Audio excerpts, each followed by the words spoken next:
Halo, assalamualaikum warahmatullahi wabarakatuh. Selamat malam ya buat teman-teman semuanya, khususnya yang menantikan video terbaru atau updatean terbaru ya dari channel Solusi Utang. Saya ucapkan ribuan terima kasih buat Anda semuanya. Kali ini yang mau kita bahas ada dua topik atau dua tema ya. Hari ini masih menyangkut soal otoritas jasa keuangan. Yang pertama itu OJK mendapatkan penghargaan sebagai penyidik terbaik dari Kapolri ya. Habis itu ada juga yang menarik, OJK cabut izin usaha PT Asuransi Jiwa. Ya, ini kan dua hal yang menarik gitu loh kalau untuk saya bahas, dan saya akan coba mengarahkan ini ke pinjol gitu loh. Apa sebenarnya dan kenapa OJK seakan tidak ada pergerakan yang nyata sampai detik ini tentang pelaku-pelaku usaha jasa keuangan yang menyimpang dari aturan yang ada. Dan buat teman-teman semuanya yang mau bergabung di dalam grup WhatsApp, silahkan. Seperti biasa, Anda tinggal klik tombol gabung yang ada di bawah nama channel. Atau Anda juga yang mau, silahkan juga di dalam deskripsi itu linknya sudah saya sematkan ya. Dan yang belum mensupport channel ini silahkan disupport dulu.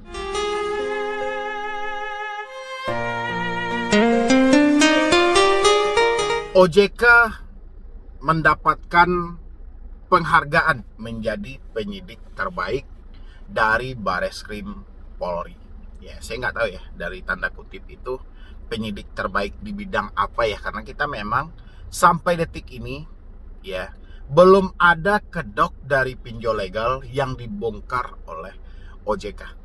Padahal permasalahannya terus terjadi di tengah masyarakat, apalagi teman-teman semuanya yang mengalami atau yang langsung merasakan bagaimana tekanan dan besarnya rasa ketakutan ketika meminjam di pinjaman online, khusus sektor yang telah jelas legalitasnya, yang terjamin menurut versi OJK tadi, yaitu pinjol legal. Ada 102 yang terdaftar di bawah Asosiasi Fintech Pendanaan Indonesia atau OJK, dan ada beberapa lainnya yang langsung di bawah naungan Otoritas Jasa Keuangan. Ya.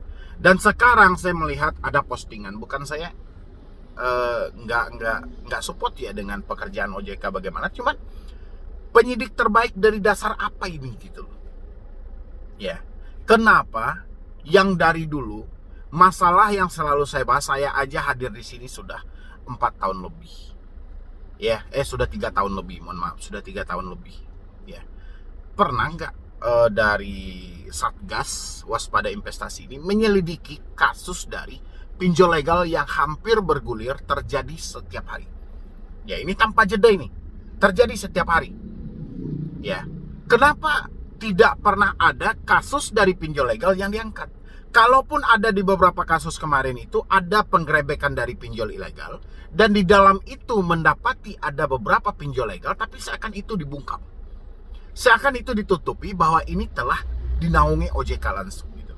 Jadi seakan tidak ada ranah atau celah buat Satgas Waspada Investasi ataupun dari penyidik-penyidik lainnya untuk menyelidik kasus ini. Ya, sekarang mereka mendapatkan penghargaan penyelidikan terbaik dari Bareskrim Polri. Dari segi mana? Gitu loh. Ya. Kenapa permasalahan pinjol, kalau memang dia diberikan penghargaan penyelidikan terbaik, kenapa masalah pinjol legal sampai detik ini tidak terbongkar kedoknya? Ya. Kenapa selalu ditutupi?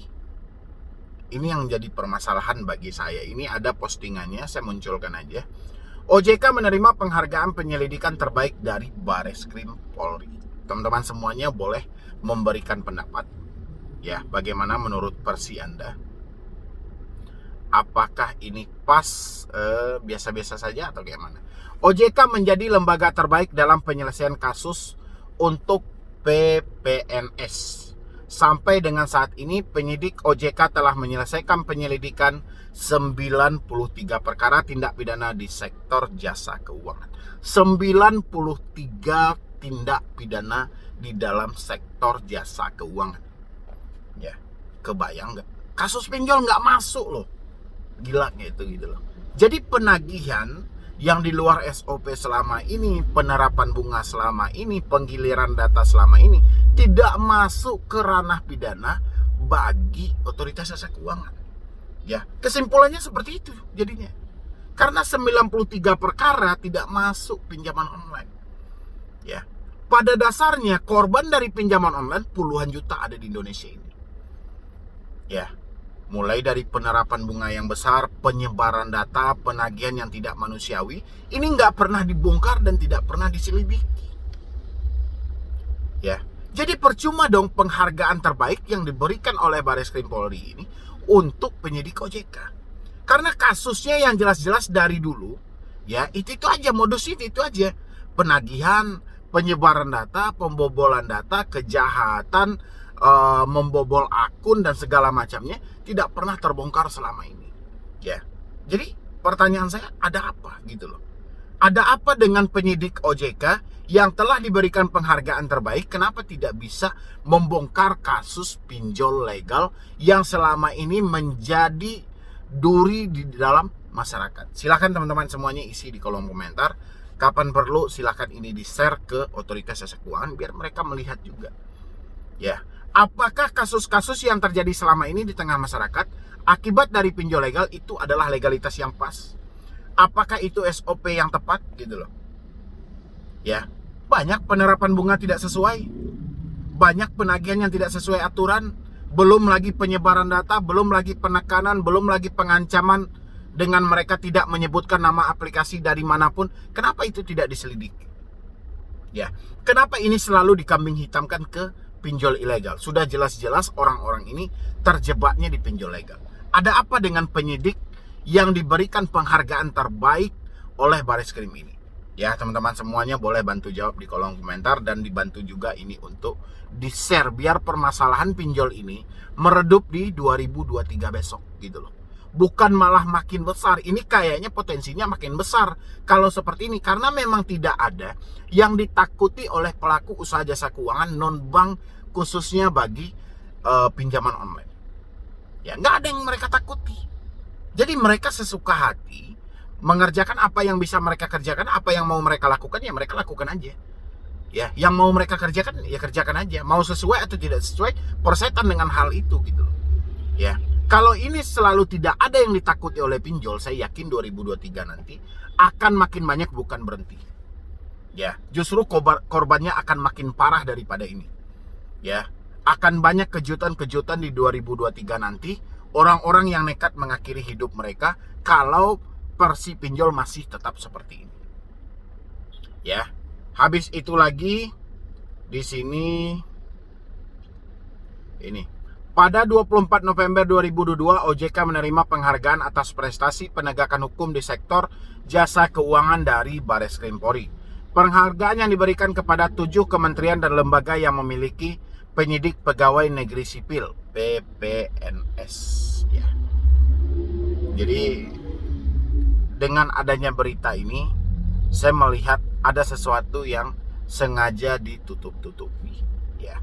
Kasus yang seharusnya sudah terbongkar sejak dulu-dulunya gitu. Sampai detik ini nyaris kasus itu tidak tersentuh. Ya, padahal korbannya setiap hari. Ratusan orang bahkan ribuan orang setiap hari menangis karena beratnya bunga yang diterapkan pinjol. Menangis karena tekanan yang selalu diberikan oleh debt collector. Menangis selalu karena ancaman yang ada. Tapi kasus ini tidak pernah dibongkar. Hanya ada aturan-aturan yang diposting di Instagram. Ya, aturan itu sengaja diposting supaya suatu saat kalau ada yang komplain OJK tidak menanggapi tentang masalah pinjol, OJK bisa munculkan bukti. Kami sudah posting kok di Instagram. Salah Anda tidak menengok. Jadi hanya sebatas untuk mencari pelarian keselamatan suatu saat nanti. Seakan seperti itu aja postingan yang ada di otoritas jasa keuangan. Ya. Habis itu kita lari ke OJK mencabut izin usaha PT Asuransi Jiwa Adi Sarana Wanarta. Ya, permasalahannya entah seperti apa, saya tidak mendalami hal ini dan saya juga tidak mencari beritanya seperti apa. Yang saya mau tangkap di sini adalah saya hanya mengembalikan kepada kasus pinjol. OJK memang hebat, bisa mencabut izin asuransi, izin bank, ya, izin-izin dari perbankan manapun yang dinaungi mereka bisa cabut. Tapi kenapa masalah 102 pinjol yang telah mereka terbitkan izinnya, tidak ada satupun yang dicabut? Apakah OJK sudah yakin 102 pinjol legal yang telah mereka resmikan itu benar-benar telah mentaati aturan? Tidak ada terjadi permasalahan di masyarakat? Ini loh yang jadi pertanyaan saya. Apakah OJK telah membenarkan apapun yang terjadi saat ini? Sehingga OJK yang mendapatkan penghargaan terbaik tadi tidak mau menyelidiki 102 pinjol legal yang telah jelas legalitasnya menurut versi mereka, yang telah ada di bawah naungan Asosiasi Fintech Pendanaan Indonesia atau Otoritas Jasa Keuangan. Ya, kalau memang OJK mendapatkan penghargaan sebagai penyelidik terbaik atau penyidik terbaik dari Bareskrim, otomatis 102 pinjol legal yang telah mereka izinkan, setengah dari itu pasti bermasalah saat ini. Ya, kalau memang OJK sehebat ini bisa mencabut izin asuransi, harusnya beberapa dari pinjol, bahkan puluhan dari pinjol legal juga berbarengan harus dicabut izinnya gitu loh. Ya, tapi kembali saja ke Otoritas Jasa Keuangan. Mereka mau bekerja secara nyata atau mau bekerja secara data saja? Ya, bekerja terjun ke lapangan atau mau bekerja secara media saja? Ya, kembali ke teman-teman yang menyaksikan semua drama dari OJK yang terjadi saat ini terhadap pinjol. Bagaimana menurut versi Anda? Apakah benar OJK saat ini telah bekerja maksimal menangani masalah-masalah pinjol, atau OJK hanya mengurusi izin-izin pinjol? Ya. Dan saya juga menampak ada posting OJK, beberapa logo mereka, padahal logo ini bukan masalah yang baru ya, masalah yang sudah sangat sering dipalsukan, dicimplah oleh orang lain, disalahgunakan oleh orang lain atau perusahaan-perusahaan yang tidak terdaftar. Tapi OJK hanya melakukan postingan melalui media mereka. Ya, tidak mengejar pelakunya langsung, sehingga orang-orang ya dengan enaknya, dengan mudahnya mengambil logo dari OJK ini seakan-akan mereka telah terverifikasi dan terdaftar. Jadi cukup banyak permasalahan. Kalau memang ada yang mau membongkar permasalahan yang terjadi dari OJK ini, saya yakin lembaga OJK akan tutup habis gitu loh. Tapi siapa yang mau membongkar masalah ini? Ya, mudah-mudahan kita berharap suatu saat nanti akan ada orang yang akan merevisi semua anggota OJK dan membongkar kebusukan-kebusukan yang terjadi selama ini, khususnya tentang kasus dan masalah pinjol yang selalu dibiarkan. Dan untuk teman-teman saat ini yang terjebak di pinjol, saya harap tolong kondisikan pemikiran Anda, jangan terlalu terhanyut dengan sebuah ancaman. Metode-metode penagihan memang banyak karena mereka mengejar target menjelang akhir tahun ini. Persiapkan mental dan pemikiran Anda, yang jelas risikonya hanya satu, kredit bermasalah atau skor kredit bermasalah. Ya, kemungkinan besar nama Anda akan masuk ke dalam daftar hitam dan daftar untuk orang-orang yang diberikan kredit dengan berisiko. Ya, cuman itu aja. Jadi jangan ditambah-tambah lagi yang ini, yang itu, yang ini, yang itu, karena Anda tidak mendapatkan payung solusi yang jelas meskipun sudah ada Otoritas Jasa Keuangan atau Asosiasi Fintech Pendanaan Indonesia. Ya, jadi sekian dulu dari saya. Mudah-mudahan video ini bisa mewakili suara teman-teman semuanya dan dibantu juga share. Mudah-mudahan ini tembus sampai ke Otoritas Jasa Keuangan, dan saya pengen banget bertanya langsung ke OJK syarat utama mereka mengeluarkan izin dari pinjaman online. Saya pengen banget gitu loh. Dan mudah-mudahan saya mempunyai kesempatan suatu saat untuk duduk langsung dengan Otoritas Jasa Keuangan maupun lembaga lainnya untuk menanyakan kasus-kasus pinjol ini. Ya. Jadi sekian dulu dari saya, Medi Broni. Wassalam.